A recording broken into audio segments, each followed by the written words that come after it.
معزز حاضرین و ناظرین اکرام، بتوفیق الہی ہم سورہ بقرہ کی آیت نمبر 267 سے جو اہل ایمان سے خطاب اللہ رب العزت نے فرمایا اس کو اور اس کے احکام کو سمجھنے کی کوشش کر رہے ہیں۔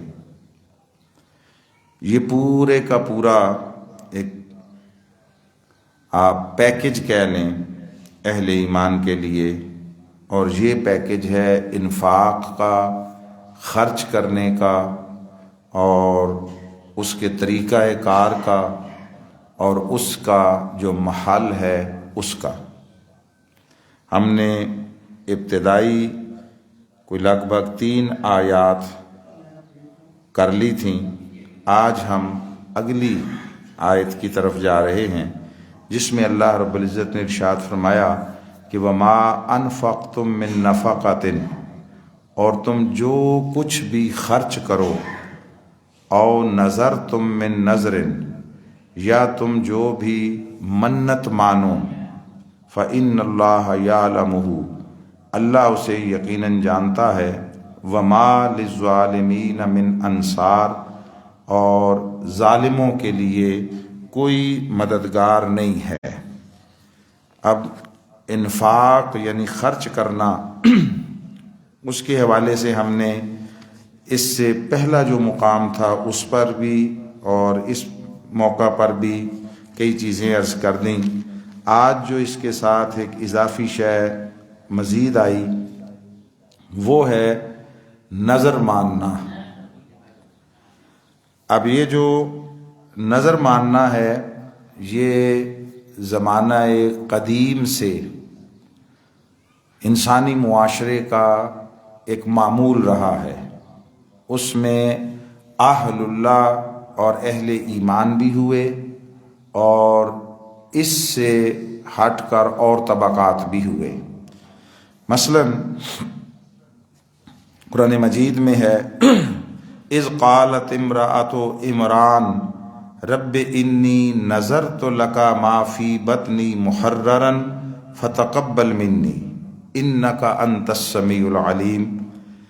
جب عمران کی بیوی نے کہا اے میرے رب، میں نے تیرے لیے منت مانی، جو میرے پیٹ میں ہے آزاد کیا، یعنی اسے میں نے تیرے دین کے لیے وقف کیا، اپنے سارے حقوق اس پر معاف کر دیے، بس تو اسے قبول کر لے، بے شک تو بہت ہی سننے والا اور خوب جاننے والا ہے۔ اب ان کا خیال تھا کہ میرے ہاں بیٹا پیدا ہوگا، میں اسے اللہ کے دین کے لیے وقف کر دوں گی، یہ اس ماں کا خیال تھا۔ مگر جب ان کے ہاں ولادت ہوئی تو وہ بیٹی تھی، بچی تھی، اور یہ تھی حضرت مریم۔ تو انہوں نے اپنی اس منت کو پورا کیا، اور آپ جانتے ہیں کہ ان کے لیے اللہ رب العزت کی طرف سے بے موسم پھل اور غیبی مدد اور یہ سارا کچھ ہوتا رہا۔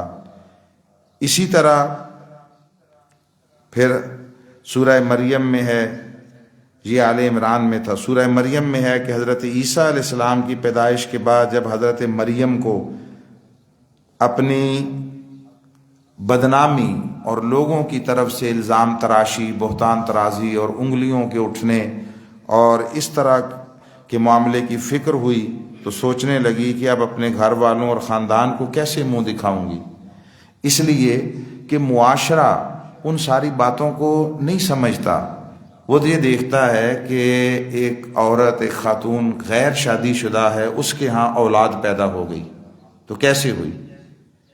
ان باتوں سے انہوں نے گھبرا کر جب اظہار کیا تو اللہ رب العزت نے انہیں حکم دیا فَإِمَّا تَرَيِنَّ مِنَ الْبَشَرِ أَحَدًا فَقُولِي إِنِّي نَذَرْتُ لِلرَّحْمَنِ صَوْمًا فَلَنْ أُكَلِّمَ الْيَوْمَ إِنْسِيًّا، کہ اگر کسی آدمی کو بھی تو دیکھے تو بس اشارے سے کہہ دینا ہے کیا کہ میں نے رحمان کے لیے، اللہ کے لیے روزے کی نظر مانی ہے، اور اس روزے میں خاموشی بھی تھی، یعنی کلام سے بھی روزہ ہے، گفتگو سے روزہ ہے، قول سے روزہ ہے۔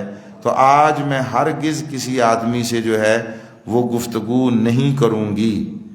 تو اس طرح یہ اللہ رب العزت کی طرف سے انہیں ایک تلقین ہوئی، تو اس میں بھی نظر، یعنی یہ کہہ دو کہ میں نے نظر مانی ہوئی ہے۔ پھر اسی طرح سورہ حج میں ہے کہ جب وہ حج کر لیں، ثم لیقضوا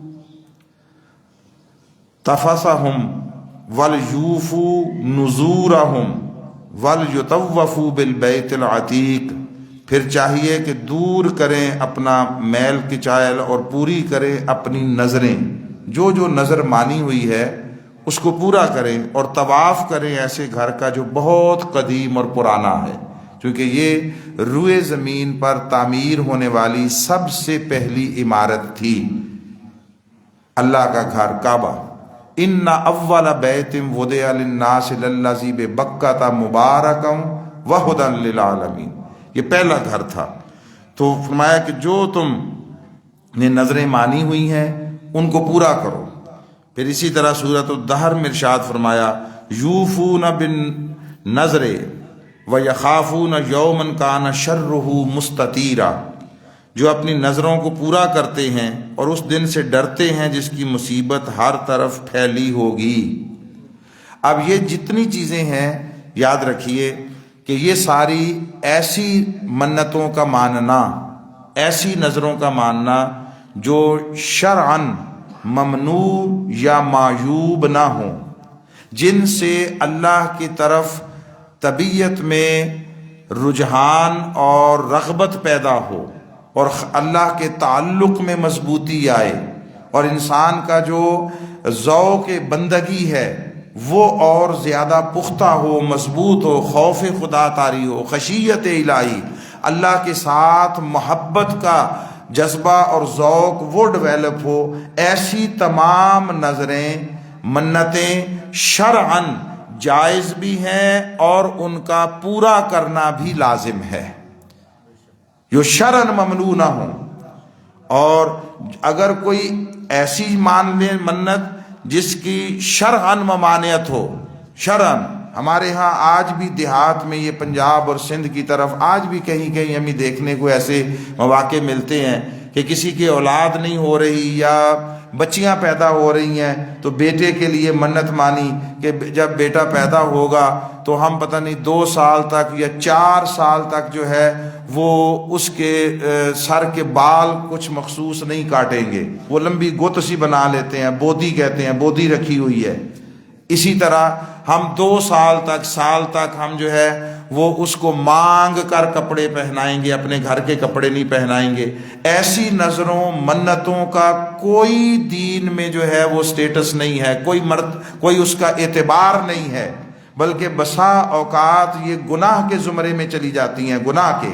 آپ نے کہا کہ وہ ہندوؤں کی طرح چوٹی رکھیں گے، یہ چونکہ ہندو کلچر کے ساتھ جو ہمارا صدیوں کے سے رہن سہن ہے اس بنا پر ہے، وہ معاشرتی رسم و رواج ایک طرف سے دوسری طرف منتقل ہوتے ہیں، مزاج اس سے جو ہے وہ متاثر ہوتے ہیں، معمولات زندگی وہ ایک دوسرے کے ساتھ مرج ہونے لگتے ہیں، اور اچھے برے، خیر و شر اور حق اور باطل بسا اوقات اس کا امتیاز مٹ جاتا ہے۔ تو وہ نظریں، وہ منتیں جو شرعاً درست ہوں، جائز ہوں، مثلا حسنین کریمین بیمار ہوئے تو حضرت مولا علی شیر خدا کرم اللہ وجہ الکریم، حضرت سیدہ کائنات سیدہ فاطمہ الزہرا سلام اللہ تعالی علیہ، آپ نے نظر مانی، منت مانی کہ اللہ شفا دے دے اور صحت یاب ہو جائے تو ہم 3 دن کے روزے رکھیں گے۔ اب یہ درست ہے، اور انہوں نے ان کو پورا کیا، اور باوجود اس کے کہ 3 دن افطاری کے وقت کوئی نہ کوئی سائل وہ دروازے پر آ جاتا تھا تو وہ سارا کچھ اٹھا کے افطاری کا سامان اسے دے دیتے اور خود پانی کے ساتھ روزہ افطار کر لیتے، شکر ادا کرتے اور اللہ کی بارگاہ میں وہ سجدہ شکر بجا لاتے کہ انہوں نے بچوں کو صحت اور تندرستی عطا فرمائی ہے۔ تو یہ ایسی ساری منتیں جو شرعاً ممنوع و معیوب نہ ہوں، وہ محمود ہوں، محبوب ہوں اور اللہ کی طرف رجوع و رغبت کا ذریعہ بنتی ہوں، ان منتوں کا ماننا بھی جائز ہے اور ان کا پورا کرنا بھی لازم و واجب ہے۔ جب تک آپ نے مانی نہیں ہے منت، اس وقت تک آپ پابند نہیں ہے، مکلف نہیں ہے، لیکن جب آپ نے مان لی اور وہ کام ہو گیا، اب وہ جو آپ نے قول اللہ کی بارگاہ میں کیا تھا، عہد کیا تھا، خواہ وہ ذہنی طور پر کیا، قلبی طور پر، اور مخلوق میں سے کوئی اس سے واقف و آگاہ نہیں، یہ گویا اللہ کے ساتھ عہد تھا، اب اس عہد کا پورا کیا جانا لازم ہے۔ لیکن اگر منت ایسی مان لی جو شرعاً درست نہیں ہے، تو پھر طریقہ یہ ہوگا اس منت کو ہرگز پورا نہ کیا جائے، ہرگز پورا نہ کیا جائے، بلکہ اس کا پھر جو ہے وہ کفارہ دے دیا جائے۔ کفارہ، چونکہ آپ نے قول کیا ہے، آپ نے عہد کیا ہے، تو اب ایسا نہیں ہے کہ وہ آپ نے قول کیا، کہا چلو غلط ہو گیا تو بس دیٹس ڈسمسڈ، نہیں، ایسا نہیں ہے۔ آپ نے اس کا کفارہ ادا کرنا، ایکاموڈیٹ کرنا ہے اس کو، اور نظر پوری نہ کرنے کا کفارہ وہی ہے جو قسم کا کفارہ ہے۔ مثلا کسی نے جھوٹی قسم کھا لی ہے، جھوٹی، یا کسی بات کی قسم کھائی اور اب اس کو پورا کرنا یا عمل کرنا وہ یا خلاف شریعت ہو رہا تھا، یا اس سے کوئی معاشرے میں فساد برپا ہو رہا تھا۔ گھروں میں لوگ فیملی لائف میں، آئلی زندگی میں قسمیں کھا لیتے ہیں، تو ایسی قسم کھا لی جس سے وہ زندگی فساد اور فتنہ و شر کا شکار ہوتی ہے، گھر ٹوٹ رہا ہے، لوگ طلاق کی قسمیں کھا لیتے ہیں، یہ وہ، تو اس قسم کو پورا نہ کیا جائے جو خواہ طلاق کے لیے کھائی، کسی شے کے لیے کھائی، بلکہ اس کا کفارہ دے دیا جائے اور ایکاموڈیٹ کر لیا جائے۔ اور وہ کیا ہے؟ یعنی اس کی جو صورتیں ہیں 3، ایک غلام آزاد کرنا، یہ اس دور کے لیے تھا جب غلامی وہ اس طرح انفرادی اور ذاتی سطح پر ہوتی تھی، تو اسلام نے جتنے گناہ ہیں، جتنے جرائم ہیں معاشرتی، ان میں ایک آپشن اکثر و بیشتر وہ غلام آزاد کرنے کا رکھا، تاکہ معاشرے سے غلامی کا خاتمہ ہو اور انسان آزادی کے ساتھ زندگی بسر کرنے کی طرف جائے۔ تو غلامی، ہر طرح کی نوع غلامی کے لیے اسلام یوں سمجھ لیں کہ وہ اللہ کا قہر ہے، اللہ کا عذاب ہے، سو اس کے خاتمے کے لیے اسلام نے ہر جگہ پر جو ہے وہ آپشنز رکھے۔ تو غلام آزاد کرنا، یا 10 مسکینوں کو کھانا کھلانا، یا انہیں کپڑا اور لباس دے دینا، اور اگر ان دونوں میں سے کچھ نہ کر سکے تو پھر 3 دن کے روزے رکھنا۔ وہ جو قسم غیر شرعی کھا لی یا قسم درست تھی مگر اب اس کا پورا کرنا گھر، فیملی، معاشرے میں فتنہ فساد شر کا باعث بن رہا ہے، تو اس قسم یا اس نظر کو پورا نہ کرے بلکہ اس کی جگہ جو ہے وہ کفارہ دے دے۔ اچھا، بعض اوقات ایسا بھی ہوتا ہے ہمارے ہاں یہ بھی کہ انسانی فطرت ہے، ہم رات کو بھی ترجمۃ القرآن کی کلاس میں بھی یہ پڑھ رہے تھے کہ انسان جو ہے وہ بڑا ناشکرا بھی ہے، بڑا جلد باز بھی ہے، کفران نعمت بھی کرنے والا ہے۔ اس پر جب کوئی مصیبت پریشانی پڑتی ہے، کوئی بیماری آ گئی ہے، کوئی کاروبار میں رکاوٹ اور الجھن آ گئی ہے، کوئی فیملی لائف میں پرابلم آ گیا ہے، اس وقت یہ بڑا اللہ کی طرف رجوع و رغبت کرنے والا ہو جاتا ہے۔ تسبیح نہیں ہاتھ سے چھوٹتی، تسبیح، اور تو اور وہ کسی تعلیم کی مجلس میں بیٹھے ہوں تب بھی تسبیح کرتے رہتے ہیں۔ تسبیح یعنی واعظ ہو رہا ہے، نصیحت ہو رہی ہے، تعلیم دین کا معاملہ ہے، دین سیکھنے سکھانے کی بات ہو رہی ہے، اعلیٰ درجے کی اونچی عبادت چھوڑ کے اپنا وظیفہ کر رہے ہوتے ہیں۔ وظیفہ یہ نہ صرف شرعاً معیوب ہے بلکہ بعض صورتوں میں انسان کے لیے نقصان دہ ہے، مذہبی، روحانی اور باطنی طور پر۔ آپ کو معلوم ہے ہمارا مزاج ہے، ہم کوئی سخت فتویٰ نہیں دیا کرتے، اس کو کوئی کچھ اور نہیں کہہ رہا، مگر جب دین سمجھنے سمجھانے کی بات ہو رہی ہو، تعلیم کی بات ہو رہی ہو، احکام دین اور تعلیمات دین وہ بیان ہو رہی ہوں، اس وقت اس مجلس میں کسی اور شے کی طرف متوجہ ہونا، کسی اور شے کی طرف جانا، تسبیح کرنا، ورد وظیفہ کرنا اور اپنے نوافل ادا کرتے رہنا. بہت سارے لوگ ہوتے ہیں وہ جمعہ کے موقع پر آتے ہیں، گفتگو ہو رہی ہوتی ہے، وہ اپنی سنتیں شروع کر دیتے ہیں. یہ قطعاً دین میں انتہائی معیوب ہے. ہاں 2 رکعتیں اگر کوئی تحیت الوضو اور تحیت المسجد پڑھنا چاہے تو وہ ممکنہ حد تک پیچھے، مثلا آئے ہیں آپ، جیسے اس وقت کوئی آئے اور پیچھے جہاں پر صحن ہے وہاں پہ پڑھ لے اور پڑھ کر جلدی سے آ جائے، اس کی اجازت ہے. یہ چونکہ آقا علیہ السلام نے بعض مواقع پر خود کچھ لوگوں سے کہا، کوئی شخص آیا تو آ کے بیٹھنے لگا تو فرمایا 2 رکعت نماز نفل پڑھ لو. یہ بے شک بعض لوگوں کے لیے انفرادی طور پر تھا، مگر اس سے ایک ضابطہ اسٹیبلش ہوتا ہے، ضابطہ، تو اس سے وضو اور مسجد کے حقوق ادا ہوتے ہیں، اس سے طبیعت میں عبادت کی طرف رغبت پیدا ہوتی ہے. اس کے بعد ہر شے ثانوی ہے، ہر شے سیکنڈری ہے. وہ جو تعلیم دین ہے وہ ہر شے پر مقدم ہے. آپ اس بات سے اندازہ لگا لیں کہ اللہ رب العزت نے جب پہلی وحی بھیجی ہے، پہلی وحی، اب اس وحی میں نماز، روزہ، حج، زکوٰۃ بھی ہے. اللہ کو تو معلوم ہے کہ میں نے یہ احکامات بھیجنے ہیں اپنے اوپر، اپنے نبیوں رسولوں پر، قیامت پر، وہ جتنے اجزاء ہیں دین ایمان کے، ان سب پر ایمان لانا بھی لازم تھا. مگر جو پہلی وحی آئی ہے، پہلی جہاں سے وحی کا دروازہ کھلا ہے، اس پہلی وحی کا پہلا لفظ ہے اقرا، پڑھیے. یہ جو علم ہے، تعلیم ہے، یہ دین کی بنیاد ہے. کوئی نماز بھی تبھی درست پڑھے گا جب اسے کسی شے کا علم ہوگا. نماز کے فرائض، واجبات، سنن، مستحبات، مکروہات، ممنوعات، وہ سارا ایک علم ہے، ایک علم ہے. ہمیں مگر چونکہ وہ ثواب اور کاؤنٹنگ پہ لگا دیا گیا، کاؤنٹنگ پہ ہمارا سارا فوکس اور ہمارا سارا ارتکاز توجہ اس پر ہوتا ہے میں نے کتنی بار پڑھ لیا ہے. وہ اللہ کے ساتھ جو حساب کتاب ہے وہ نہیں ختم ہوتا، وہ نہیں ہماری جان چھوڑتا. ہم نے قرآن کو بھی ساری زندگی وہ صرف ثواب پڑھنے کے لیے تلاوت کیا ہے. میں ابھی بھی جب میں ادھر گیا، یہ بہاول پور اور اس سائڈ پہ ایک وزٹ تھا ہمارا، میں نے ہر جگہ پر لوگوں سے ہاتھ جوڑ کر یہ بات کہی ہے، خدا کے لیے قرآن کو ثواب کے لیے پڑھنا، اسے اپنی زندگی سے نکال دو. قرآن کو سمجھنے کے لیے پڑھو، قرآن کے احکام جاننے کے لیے پڑھو. کچھ سمجھ آئے گی، پتہ چلے گا تو آپ اس پر عمل کریں گے. ورنہ یہ تو ایک کیسٹ ہے.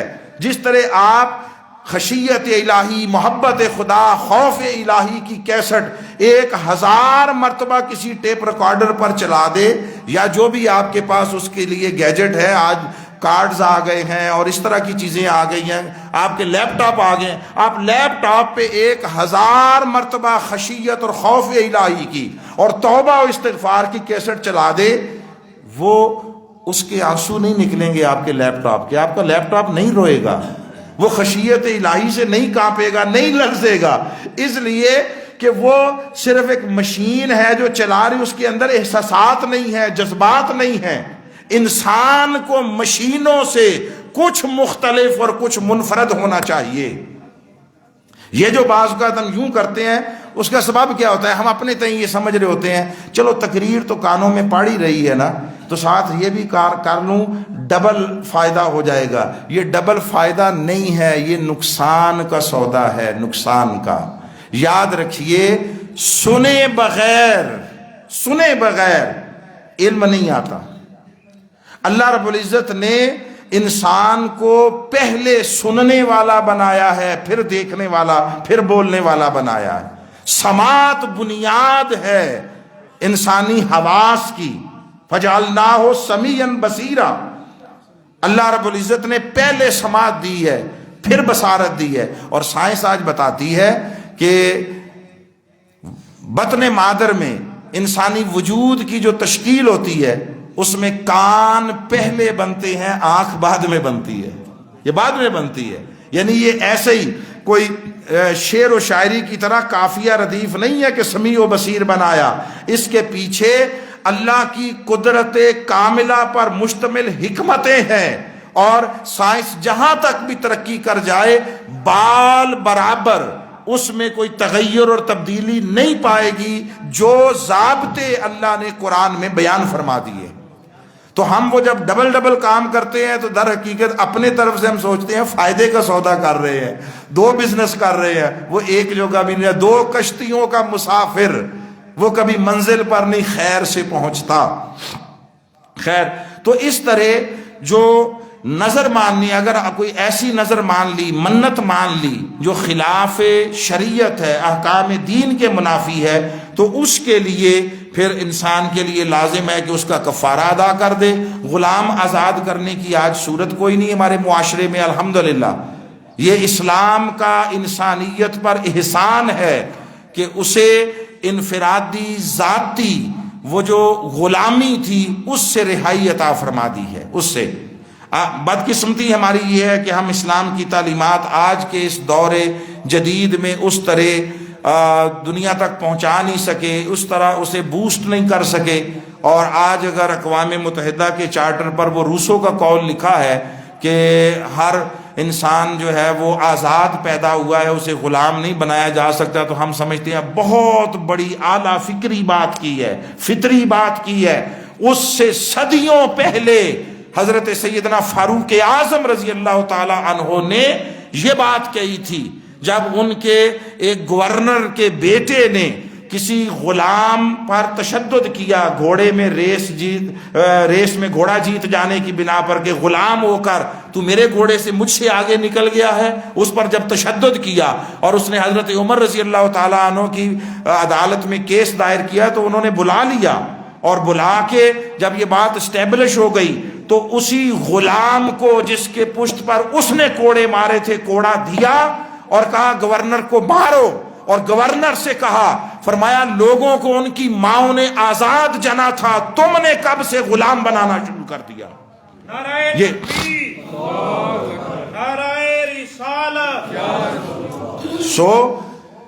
ہماری بدقسمتی کہ ہم اپنے جو اوریجنز ہیں، اپنے چشمے ہیں، ان کے ساتھ ہم جڑے ہوئے نہیں رہے، ہمیں بس وہ ثواب کی راہ پر لگا دیا گیا ہے۔ تو یہ نظر کی صورتیں ہیں جو شرعاً درست ہو، آپ نے کوئی منت مانی وہ پوری کی جانی چاہیے، اور اگر غلطی سے کسی دباؤ کے تحت کسی ماحول کے زیر اثر کوئی ایسی منت مان لی ہے کہ جو پوری نہیں کی جا سکتی یا پوری کرنا خلاف شریعت ہے، تو اس کا کفارہ دے دیں، کفارہ۔ اور یہ اس لیے ہے، یاد رکھیے، نفل آپ پر لازم و واجب نہیں ہوتا۔ نفل کب تک؟ جب تک آپ شروع نہیں کرتے۔ آپ کی مرضی ہے، آپ کا ثواب دید ہے، اختیار ہے، آپ فرض پڑھیں، جو چیزیں فرض و واجب ہیں وہ ادا کریں اور نوافل کی طرف نہ جائیں۔ آپ پر اس کے لیے کوئی پوچھ گچھ اور گرفت نہیں ہے۔ جب آپ شروع کر لیتے ہیں پھر آپ پر لازم و واجب ہو جاتا ہے۔ آپ کا دل کیا، آپ نے نفل شروع کر دیے، کوئی کسی طرف سے کوئی بات کوئی ذہن میں آئی، تو اب آپ یہ نہیں ہے کہ چلو نفل ہی ہے نا، پڑھوں نہ پڑھوں، اب شروع کیے ہوئے نوافل چھوڑ کر نہیں جا سکتے، حتیٰ کہ کسی ایمرجنسی کی وجہ سے اگر آپ کو نماز سے نکلنا پڑے تو آپ واپس اس کا اعادہ کریں گے، اس کو دہرائیں گے کہ آپ نے اپنی مرضی سے وہ سودا کیا تھا، اب اس سودے کو پایہ تکمیل تک پہنچانا لازم ہے۔ تو یہ ایک نظر کی صورت تھی جس کو اللہ رب العزت نے انفاق کے ساتھ ملا کر بیان کیا ہے، خرچ کرنا اور اس پر۔ اور حضرت ابو ہریرہ اور حضرت ابن عمر رضی اللہ تعالی، عبداللہ ابن عمر رضی اللہ بیان کیا کہ آقا علیہ السلام نے فرمایا نظر نہ مانا کرو، نظر نہ مانا کرو۔ یہ جو ہم کرتے ہیں نا، ذرا سی کوئی پریشانی بیماری ہے، اچھا یہ ہوئی تو یہ کر، یہ اللہ میں ایسے اس کا تعلق وہ شرعی احکام سے نہیں ہے جو بیان بات کرنے لگا ہوں۔ کسی نے شعر کہا ہے کہ یہ حضرت انسان خدا کو بھی دیتا آیا ہے رشوتیں، یہ حضرت انسان خدا کو بھی دیتا آیا ہے رشوتیں، جب ذرا مصیبت پڑی مسلح پہ گرا ہے۔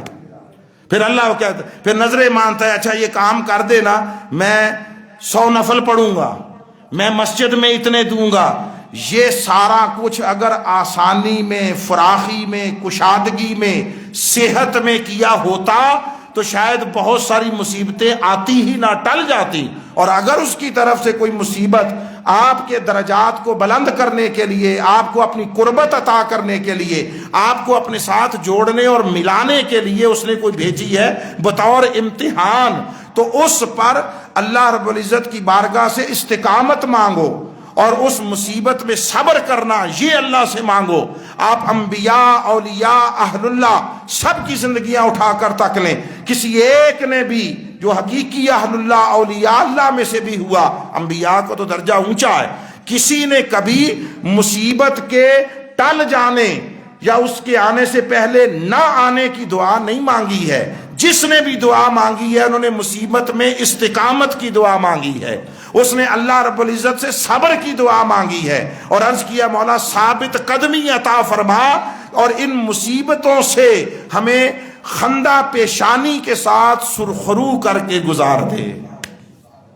حضرت ابراہیم علیہ السلام کے لیے فرمایا کہ وَإِذِ ابْتَلَىٰ إِبْرَاهِيمَ رَبُّهُ بِكَلِمَاتٍ، جب اللہ نے انہیں کئی معاملات میں آزمائش میں ڈالا، فَأَتَمَّهُنَّ، تو انہوں نے وہ سارے امتحانوں کا خندہ پیشانی سے اس کو فیس کیا ہے، اور جب اس میں سے گزر گئے تو قَالَ إِنِّي جَاعِلُكَ لِلنَّاسِ إِمَامًا، اب آپ کو انسانیت کی امامت عطا کی جاتی، اس میں سے گزرنا. سو نظر، منت، درست، نوافل، اللہ کی طاعت، عبادت و بندگی، کسی غریب کی مدد، صدقہ و خیرات، یہ درست ہے، مگر عام عمومی حالات میں اللہ نے صحت بھی دی ہوئی ہے، فراخی بھی دی ہوئی ہے، عزت بھی دی ہوئی ہے، سہولت بھی دی ہوئی ہے، اس میں جو جتنا زیادہ اللہ کی طاعت و بندگی اور عبادت کا معمول اپنائے گا، اللہ اس پر اپنے کرم اور فضل و احسان کے دروازے کھول دے گا.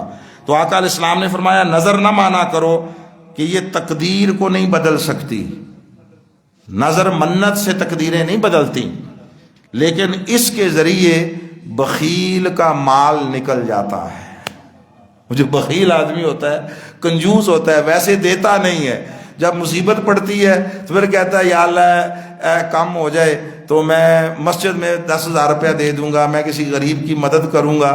وہ اگر نہ بھی کرتا تو اللہ اپنے امر سے اس کا ایک پروسیس ہے، اس فیز میں سے گزار دیتا، مگر اس طرح گزارتا تو اس کا مال نہ نکلتا. تو یہ اللہ جو کنجوس، بخیل، تباہ لوگ ہیں ان کا مال نکالنے کا بھی بندوبست کرتا ہے تاکہ دوسروں کے لیے آسانیاں اور سہولتیں پیدا ہوتی رہیں. تو اسی طرح پھر آگے اللہ رب العزت نے ارشاد فرمایا ان تبدوا الصدقات فنعما ہی وان تخفوها وتؤتوها الفقراء فهو خير لكم ويكفر عنكم من سيئاتكم والله بما تعملون خبير. فرمایا کہ اگر تم ظاہر کر کے خیرات دو ظاہراً تو یہ بھی اچھا ہے، فنعما ہی یہ بھی اچھا ہے، وَإِن تُخْفُوهَا لیکن اگر تم اسے مخفی رکھو، چھپا کر دو، جیسے وہ آپ نے بھی سنا کہ اس ہاتھ سے دو تو اس ہاتھ کو خبر نہ ہو، اپنے دوسرے ہاتھ کو خبر نہ ہو، کسی دوسرے فرد کو خبر ہونا تو کجا. تو فرمایا اگر تم چھپا کر مخفی طریقے سے دو، وَتُؤْتُوهَا الْفُقَرَاءَ اور فقیروں کو، ضرورت مندوں کو دے دو، فَهُوَ خَيْرٌ لَكُمْ یہ تمہارے لیے زیادہ اونچا ہے، زیادہ اعلیٰ ہے. اگر دکھا کر بھی دو، دکھا کر ظاہر کر کے، اور مقصود اور نیت یہ ہو کہ اوروں کو رغبت ملے تو وہ اچھا ہے، اس کو فقط کہا فنعما ہی وہ اچھا ہے. لیکن اگر چھپا کر دو ضرورت مندوں کو تاکہ ان کی عزت نفس مجروح نہ ہو. دیکھیں اب ہمارے ہاں عجیب و غریب دنیا میں نظام چل پڑا ہے، وہ چونکہ فون ہر کسی کے پاس ہے، سیلفی 1 سیکنڈ میں بن جاتی ہے. تو ہم نے دیکھا ہے 5 کلو آٹا دیتے ہوئے بھی تصویریں بنا کر وہ کل سوشل میڈیا پر پھینک دیتے ہیں کہ ہم نے حاتم تائی کی روح کو شرمندہ کر دیا ہے. وہ بھی اللہ کی بارگاہ میں کہتا ہوگا سبحان اللہ یہ مجھ سے بھی کتنے سخی اور غنی لوگ آ گئے ہیں. اور آپ حیران ہوں گے ہم نے صابن کی ٹکی دے کر اس کی بھی تصویر وہ میڈیا پر دیکھی ہے، صابن کی ٹکی دیتے ہوئے، لا حول ولا قوت الا باللہ۔ اب یہ ظاہر کرنا نہیں ہے، یہ ظاہر کرنا نہیں ہے، یہ نمائش کرنا ہے، یہ خود نمائی ہے، اور یہ کسی کی غربت، بے بسی، افلاس اور اس کی محتاجی کی تضحیق کرنا ہے، تذلیل کرنا ہے۔ یہ سارا کچھ کر کے بھی خیر نہیں ہے دینے والے کے لیے۔ لینے والے کی ضرورت چلو پوری ہو گئی، مگر دینے والے کے لیے اس میں ذرہ برابر خیر نہیں ہے۔ یہ تذلیل ہے، یہ توہین ہے، تضحیق ہے۔ تو فرمایا ظاہر کر کے دو تو وہ بھی اچھا ہے، اگر نیت یہ ہے کہ اوروں کو ملے رغبت، اور چلو 4 آدمی اور 10 آدمی اور اس میں شامل ہو جائیں، 4 اور لوگوں کی ضرورت پوری ہو جائے۔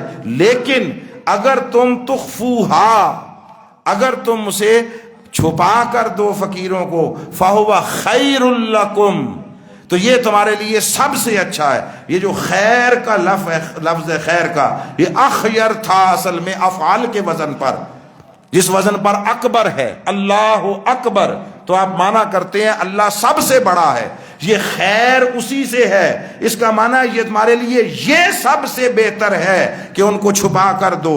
اور آگے فرمایا اس کے ساتھ پھر وَيُكَفِّرُ عَنْكُم مِّن سَيِّئَاتِكُم، تو وہ تمہارے گناہوں کو مٹا دے گا۔ یہ جو چھپا کر دے گا، کسی کو پتہ، مولا علی شریف خدا کرم اللہ وجہ الکریم نے فرمایا جب کسی کی مدد کرو، کسی کی ضرورت کو پورا کرو، کچھ دو، تو اس کی آنکھوں سے آنکھیں نہ ملایا کرو، ہائے اس کی آنکھوں سے آنکھیں نہ ملایا کرو، کہ اس کی آنکھوں میں ندامت ہوگی، شرمندگی ہوگی، لینے کی ذلت ہوگی، لینے کی ذلت ہوگی۔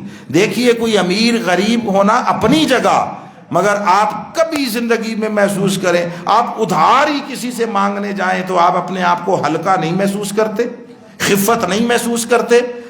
جائے کہ کوئی کسی کی مدد کر رہا ہو اور اس کی محتاجی ظاہر ہو رہی ہو، تو فرمایا جب کسی کو دو تو اس کی آنکھوں میں آنکھیں بھی نہ ڈالو، بس ایسے کر کے دیکھ لو، اور اس کے چہرے پر نظر نہ ڈالو، اور اسے بھی اپنے چہرے پر نہ دیکھنے دو، بس دے کے چلتے بنو، چلتے بنو۔ ہم جس معاشرے میں بدقسمتی سے زندہ ہیں، یہ معاشرہ، یہ میں اپنے معاشرے کی خصوصیت کے ساتھ بات کر رہا ہوں، یہاں نمود و نمائش اور ریا اور منافقت اور دکھاوا اس قدر زیادہ ہے، اس قدر زیادہ ہے، حرص اتنی ہے ہر معاملے میں، اور ہوس اتنی ہے کہ اس کو میسر کرنا ممکن نہیں ہے۔ اور اس کی سب سے بڑا مظاہرہ جب یہ رمضان آتا ہے تب ہوتا ہے، کیا چھوٹا کیا بڑا، ہر کوئی رمضان کے موقع سے فائدہ اٹھا کر دوسرے کو نوچنا چاہتا ہے، لوٹ کھسوٹ کرنا چاہتا ہے۔ اس لیے معاشرے میں نحوستیں ہیں۔ نحوست کسی مخلوق کی وجہ سے نہیں ہوتی، کوئی کہے الوؤں کی وجہ سے ہوتی ہے، فلاں کی وجہ سے ہوتی ہے۔ نحوست اپنی نیتوں اور اعمال کے سبب سے ہوتی ہے۔ نیتیں درست ہو جائیں، اعمال درست ہو جائیں، معاشروں میں برکت کے چشمے جاری ہو جاتے ہیں۔ مجھے ابھی بتایا جا رہا تھا کہ ادھر شاید گلف میں یا ادھر انہوں نے رمضان کی آمد میں کوئی 75% گراسری ریٹس میں جو ہے وہ رعایت کر دی ہے، رعایت کر دی ہے۔ اور ہمارے ہاں کیا ہوتا ہے؟ ہمارے ہاں یہ ہوتا ہے، ہم مہینہ 15 دن پہلے سٹور کرنا شروع کر دیتے ہیں۔ سٹور ابھی سستا مل رہا ہے، جلدی سے لے لو، جلدی سے لے لو، تاکہ مہنگے داموں بیچیں گے، مہنگے داموں بیچیں گے، اور پھر ابتدائی 20 دن مہنگے داموں بیچ کر پھر آخری عشرے میں عمرہ کرنے چلے جائیں گے، آخری عشرے میں عمرہ کرنے چلے جائیں گے، مکے مدینے میں گزاریں گے۔ یہ بھی ایک جو ہے وہ ہے زاویہ نگاہ۔ مگر یہ بھی ایک بات سن لیں، ہم جب دیکھتے ہیں وہ صرف اسی پر فوکس کیا جاتا ہے کہ حاجی صاحب جو ہیں وہ اس طرح ذخیرہ اندوزی کر کے ناجائز منافع خوری کر کے حج پہ جو ہے، بابا وہ 4-6 ہوتے ہیں، سارے حاجی نہیں ہیں، سارے حاجی نہیں ہیں۔ یہ بھی ایک سازش ہے مذہب کو بدنام کرنے کی، مذہب کو۔ جیسے کبھی پوسٹ چلتی تھی کہ مسجد میں سیمنٹ کی بوری تب دیں جب آپ محلے میں ہر کسی کی روٹی پوری کر لیں، اور یہ وہ کہہ رہا ہوتا ہے جو 15 کروڑ کی گاڑی پر بیٹھا ہے، 15 کروڑ کی گاڑی پر، اور جس کا 70 کروڑ کا گھر ہے، اور وہ 5-5 لاکھ کا فون اٹھائے پھرتا ہے، اور وہ سارا، اور وہ اپنی گرمیاں وہ یہاں ناران میں بھی نہیں سوئٹزرلینڈ میں منانے جاتا ہے، اور وہ لوگوں کو بتا رہا ہوتا ہے کہ مسجد میں بوری سیمنٹ کی نہ دینا جب تک پہلے روٹی نہ پوری کر لو، اور اپنی طرف نگاہ نہیں اٹھاتا۔ یعنی یہ دونوں جو نقطہ نظر ہیں، میں دونوں کی مذمت کر رہا ہوں، دونوں کی، کسی ایک کی فیور نہیں کر رہا ہوں۔ خواہ کوئی اس طرح ناجائز منافع کما کر عمرے کرتا ہے وہ بھی قابل مذمت ہے، اور کوئی اس طرح منافع خوری کے ذریعے حرام کما کر اور عیاشی کرتا ہے، یہ انسانی رویہ ہے۔ اس رویے کی مذمت کریں، وہ کس شعبے اور طبقے سے تعلق رکھتا ہے اس طبقے کی مذمت نہ کریں۔ اگر اتفاق سے 4 چور پکڑے جائیں اور چاروں نے داڑھی رکھی ہوئی ہو تو اس کا مطلب یہ نہیں ہوتا کہ داڑھی والے چور ہیں، اس کا مطلب یہ ہوتا ہے چوروں نے معاشرے میں داڑھی کی تکریم کو دیکھ کر چوروں نے داڑھیاں رکھ لی ہیں۔ داڑھی والوں کا چور ہونا اور چوروں کا داڑھی رکھ لینا اپنے آپ کو بچانے کے لیے 2 مختلف چیزیں ہیں، یہ 2 مختلف اینگل ہیں۔ یہ چونکہ ایک میڈیا وار کا دور ہے، میڈیا وار کا، تو اس میں اپنے آپ کو جو ہے وہ بیلنس رکھنا چاہیے اور سمجھنا چاہیے کہ کس بات کا نتیجہ کیا نکل رہا ہے اور کن مقاصد کے لیے وہ کام کیا جا رہا ہے۔ تو فرمایا اگر تم چھپا کر دو گے فقیروں کو تو اس میں تمہارے لیے خیر بھی ہے، اللہ تمہارے گناہوں کو مٹا دے گا اور وہ ہر شے کی خبر رکھنے والا ہے۔ بس ہم اس سے آگے آج نہیں جاتے، اسی جگہ پر روکیں گے 271 نمبر آیت تک۔ اب جو بات کہنا چاہتا ہوں یاد رکھیے، یہ پوری کائنات، خاص کر جو مادی کائنات ہے، مادی کائنات، یہ 2 بنیادوں پر قائم ہے، اور آپ کو یہ دونوں اصول کائنات میں جاندار تو جاندار بے جانوں میں بھی نظر آئے گے یہ دونوں اصول، اور وہ کیا ہے؟ وہ ہے کیئرنگ اور شیئرنگ، دوسروں کا خیال کرنا اور دوسروں کے ساتھ مواقع اور وسائل شیئر کرنا۔ ان 2 اصولوں پر آپ کو پوری آپ جو بچے ہمارے میٹرک تک بھی اگر پڑھے ہوئے ہیں اور انہوں نے سائنس سبجیکٹس پڑھے ہیں تو وہ جانتے ہیں کہ کائنات میں 2 جسم، 2 وجود لاکھوں کروڑوں میلوں کے فاصلے پر بھی ہوں تب بھی ان کے درمیان کشش کا ایک نظام قائم ہے۔ کشش کا، دیکھیے چاند لاکھوں میل کے فاصلے پر ہے، کیوں گھومتا رہتا ہے زمین کے گرد؟ وہ کشش کا ایک نظام ہے جو بڑا بیلنس ہے، توازن ہے، اور اس کے ذریعے اس زمین پر بہت ساری چیزیں جو ہیں وہ متوازن اور بیلنس طریقے سے چلتی ہیں۔ جب چاند جتنا بڑا ہوتا چلا جاتا ہے، ممکن ہے بعض لوگوں کے لیے نئی بات ہو، کچھ لوگوں کے لیے کوئی ایسی کوئی ڈکی چھپی باتیں نہیں ہیں۔ آج علم کے چشمے پھوٹ رہے ہیں، اچھے برے ہر طرح کے، ان میں سے ہر کوئی لے لیتا ہے۔ چاند جوں بڑا ہوتا چلا جاتا ہے، یعنی ظاہر کے ہوتا تو اتنا ہی ہے، یعنی جتنا وہ تاریخیں آگے بڑھتی ہیں مڈ تک، سمندروں کے پانیوں میں اتنی زیادہ طغیانی آتی ہے، سمندروں کے پانیوں میں۔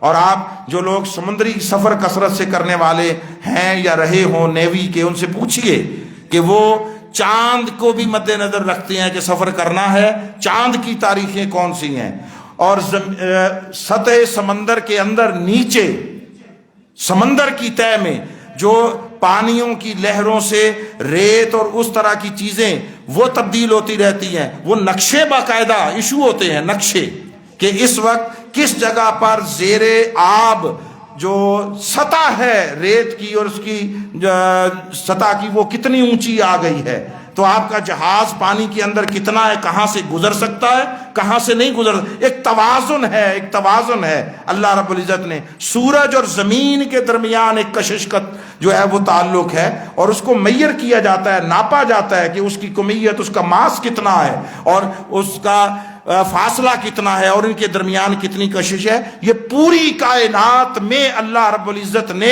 یہ سارے کا سارا نظام امپلیمنٹ کیا ہے۔ جب قیامت آئے گی تو قیامت سے کیا مراد ہے؟ یہ کشش کا نظام، یہ سارا کچھ اٹھا لیا جائے گا، اور یہ جو اپنے اپنے غیر مرئی جو مدار ہیں ان میں جو چیزیں گردش کر رہی ہیں، زمین ہے، چاند ہے، سورج ہے، یہ سارے کے سارے اپنے اپنے مدار کی حرکت سے آزاد ہو جائیں گے، اور جب آزاد ہوں گے تو ایک دوسرے سے ٹکرائیں گے، اور ہمیں اندازہ نہیں ہے کہ زمین کس رفتار سے اپنے مدار میں گردش کر رہی ہے۔ یہ ہزاروں کلومیٹر پر آور کی رفتار سے گردش کر رہی ہے، کئی ہزار کے۔ ابھی تک انسان نے مادی طور پر کوئی ایسی ایجاد نہیں کی جو زمین سے زیادہ تیز رفتاری سے حرکت کر رہی ہو، کیا آپ کے راکٹ اور کیا فلاں۔ تو وہ جو اتنی تیزی سے حرکت کر رہی ہے، آپ اندازہ کریں کہ جب وہ جا کر ادھر سے بھی اتنی ہی تیز رفتاری سے آنے والے دوسرے سیارے سے ٹکرائے گی تو انجام کیا ہوگا؟ کیا پہاڑ دھنکی ہوئی اون کی طرح ریزہ ریزہ ہو کر بکھر نہیں جائیں گے؟ جس کو اللہ رب العزت نے سورۃ القاریہ میں فرمایا کہ وَتَكُونُ الْجِبَالُ كَالْعِهْنِ الْمَنْفُوشِ، یہ دھنکی ہوئی اون کو آپ دیکھتے ہیں نا، وہ پینجا کبھی پہلے گھر میں آتا تھا، اب تو مشینیں ہیں، تو ان سے وہ ایک ایک بال، ایک ایک ریشہ ایسے الگ ہو کر اڑتا تھا۔ پہاڑ وہ فرماتا ہے قیامت کے دن اس طرح اڑیں گے۔ 50 60 70 100 کی سپیڈ پہ جانے والی گاڑیاں آمنے سامنے سے ٹکرائیں تو آپ دیکھیں کہ ان کے پیسز کس طرح اڑتے ہیں اور کس طرح ایک دوسرے کے اندر دھس جاتی ہیں۔ قیامت کا منظر کتنا ہولناک ہوگا، ہزاروں میل فی گھنٹہ کی رفتار سے وہ چلنے والے اجسام اور اتنے ہیوی اجسام جب ایک دوسرے سے ٹکرائیں گے تو یہ ساری کائنات کیئرنگ شیئرنگ پہ ایک دوسرے کا خیال، ایک دوسرے، اور اللہ نے فطرت میں حسن فطرت کو قائم رکھنے کے لیے بیلنس قائم کیا ہے۔ بیلنس، ہم اس توازن کو سمجھتے نہیں ہیں اور ہر کوئی اپنی مرضی اور فہم کے مطابق، کبھی کبھار کچھ انسانی زندگی میں ایسے معاملات ہوتے ہیں۔ مثلا ایک چھوٹی سی آپ کو مثال دیتا ہوں کہ ماؤ زے تونگ صاحب، چائنا کا جب انقلاب آ گیا، سارا کچھ ہوا، تو انہوں نے ملک سے 4 چیزیں ختم کرنے کا جو ہے وہ یوں سمجھ رہے ہیں کہ اپنے لوگوں کو ٹاسک دیا، اپنی قوم کو، اور ظاہر ہے کہ وہ ان کے حکم پر جو ہے وہ مرتے تھے، آج بھی مرتے ہیں، اسی لیے قوم بھی بن گئے ہیں کہ کسی کو لیڈر مان تو لیا ہے نا۔ ہمارے یہاں تو بقور واصف علی واصف صاحب وہ معاملہ یہ ہے کہ جب قائدین بے شمار ہو جائیں تو قیادت کا فقدان ہوتا ہے، پھر قیادت نہیں ہوتی۔ یہاں جس کی پوٹھ پر ہاتھ رکھو وہی شیر ہے، ہر کوئی لالو لال ہے، خالی لال بھی نہیں ہے۔ تو انہوں نے کہا جی 4 چیزوں کا ہم نے خاتمہ کرنا ہے، اس میں چوہے نمبر 1، نمبر 2 مکھیاں، نمبر 3 مچھر، اور نمبر 4 چڑیاں۔ اب مکھی مچھر کو تو اتنی آسانی سے ختم نہیں کیا جا سکتا، اس کے لیے تو بہت زیادہ وہ اہتمام کرنا پڑتا ہے۔ چڑیوں کا انہوں نے خاتمہ کر دیا، اور چڑیوں کے خاتمہ کرنے کا ٹاسک دینے کی وجہ یہ تھی کہ وہ کہتے ہیں کہ یہ بہت سارا اناج کھا جاتی ہیں، تو انہوں نے کہا کہ میں اپنی قوم کا ایک دانہ بھی کسی کو کھانے نہیں دوں گا۔ اور کچھ وقت گزرا اور ملک سے چڑیوں کا خاتمہ ہو گیا، یہ چڑیاں چہچہانے والی چھوٹی چھوٹی۔ اور آپ کے لیے تعجب کی بات ہوگی کہ شاید تھوڑا سا وقت گزرا، سال کھنڈ گزرا ہوگا یا اس سے کوئی کم و بیش، 10 لاکھ چڑیاں باہر سے امپورٹ کرنا پڑیں۔ 10 لاکھ سرکاری خرچ پر، پہلے مارنے پر وسائل خرچ کیے، فطرت کے توازن اور حسن کو ڈسٹرب کیا، بیلنس فطرت کا جو ہے وہ متاثر کیا۔ 10 لاکھ چڑیاں منگوائی گئی، کیوں؟ اس لیے کہ ٹڈی دل کا حملہ ہوا، اور وہ پھر ٹڈی دل تو آپ کو پتہ ہے فصلوں کو کیسے کھا جاتا ہے، وہ تو درختوں کے پتہ نہیں کچھ چھوڑتا۔ تو اس کا جب انہوں نے غور و فکر کیا، سوچ بچار کیا، تو کہا قدرت نے بیلنس رکھنے کے لیے یہ ساری چیزوں میں ہر مخلوق پیدا کی ہے، ہر مخلوق۔ یہ جو چڑیاں ہوتی ہیں، یہ اگر کہیں پر ایسا ہو بھی تو اس کے بچے، اس کے انڈے، وہ چیزیں کھا جاتی ہیں اور رزق محفوظ رہتا ہے۔ اللہ نے ان کا رزق رکھا تھا، دروازہ بند کیا گیا، اللہ نے سارے رزق پر رزق پیدا کر دیا کہ رزق نہیں ملے گا، اتنا بڑا رزق۔ ایک اور ملک، کوئی اس کا نام میرے ذہن میں نہیں رہا، وہ کوئی جزیرہ ٹائپ کا ملک ہے، وہاں پہ انہوں نے کہا کہ یہ جو گدھ ہے نا، گدھ یہ بڑا مکروہ سا جانور ہے، دیکھنے میں بڑا فضول سا ہے، تو اس کو ختم کر دیتے ہیں۔ انہوں نے بھی سرکاری طور پر گدھ کا خاتمہ کر دیا، اور 1 سال بھی نہیں گزرا تھا انہیں بھی باہر سے گدھ امپورٹ کرنا پڑے. اب وہ سمندر کے کنارے کا ساحلی علاقہ تھا وہ سارا، تو اب سمندر کے اندر سے بہت ساری چیزیں جو ہیں وہ مرتی ہیں، وہ پانی ساحلوں پر پھینک جاتا ہے، جنگلوں کے اندر بھی مرتی ہیں. تو قدرت نے ایک نظام رکھا ہے، جب جانور کوئی مرتا ہے پہلے بڑے جانور آتے ہیں نوچ کے کھا جاتے ہیں، جیسے بھیڑیے ہو گئے اور لومڑیاں ہو گئیں اور گیدڑ ہو گئے، یہ آتے ہیں یہ نوچ کے کھا جاتے ہیں. پھر اس کے بعد یہ جو گدھ ہوتے ہیں یہ آتے ہیں، ان کی آپ دیکھیں نوک دار بڑی وہ چونچ ہوتی ہے نکیل مڑی ہوئی، وہ اس کے اندر سے ہڈیوں سے بھی اندر سے نوچ ناچ کے کھا جاتے ہیں. اس طرح سٹیپ وائز ہے، یہ فطرت کا ایک نظام ہے. سب سے آخر میں چیونٹیاں آ جاتی ہیں، چیونٹیاں، اور وہ جو ہڈیوں کے ساتھ ذرات لگے ہوتے ہیں وہ بھی اتار کے لے جاتی ہیں، اور معاشرے میں تعفن، بدبو پھیلنے سے وہ سارا اس پروسیس کے ذریعے حفاظت کا نظام ہے. تو جب انہوں نے کچھ عرصہ ختم کیے تو پھر انہوں نے دیکھا یہ تو سارے معاشرے میں بدبو پھیلنے لگی، تو ادھر سے لا کر باہر سے گدھ دوبارہ انہوں نے اپنے معاشرے میں اپنے ملک میں جو ہے وہ چھوڑے ہیں. یہ بات میں نے آپ سے اس لیے کی ہے کہ دیکھیے انسانی معاشرے میں بھی اسی طرح توازن ہے، اعتدال ہے. اگر ہر ایک کی ساری ضرورتیں خود وہ پوری کر لے تو کسی دوسرے کی حاجت نہ رہے، کسی دوسرے کی حاجت نہ رہے. اگر مجھے ذہن میں پورے کا پورا علم جتنی میری ضرورت ہے وہ دے کر بھیجا جاتا اور وہ ایسا کرنے پر قادر ہے تو استاد کی ضرورت نہ رہتی.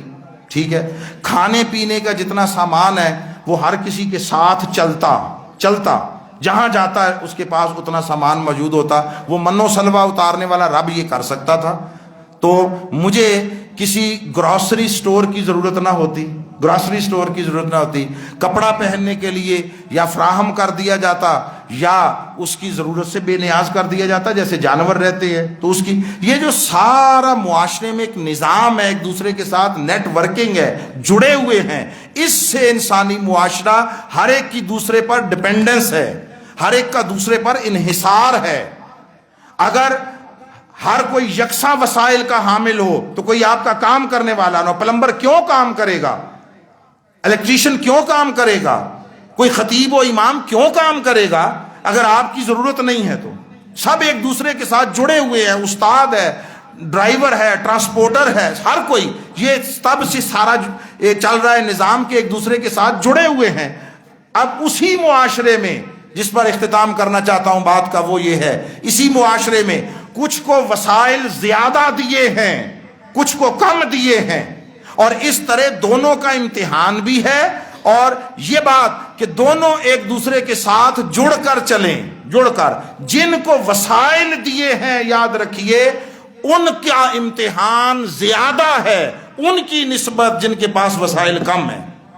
جو محروم ہیں یا کم وسائل والے ہیں وہ اگر صرف اللہ کا شکر ادا کرتے رہیں، قناعت کر لیں، توکل کر لیں، ان کا بیڑا پار ہے. اور جن کے پاس اپنی ضرورت سے زیادہ ہے، ضرورت سے کچھ زیادہ ہے، ان کے ذمے ہے کہ وہ معاشرے میں ضرورت مندوں کو دیکھیں، تلاش کریں اور ان تک پہنچائیں. اس کے لیے پورا ایک اللہ نے دین کی شکل میں ایک نظام وضع کیا ہے، اور وہ یہ ہے کہ وسائل کو ویل آرگنائزڈ طریقے سے سینٹرلی کلیکٹ کیا جائے.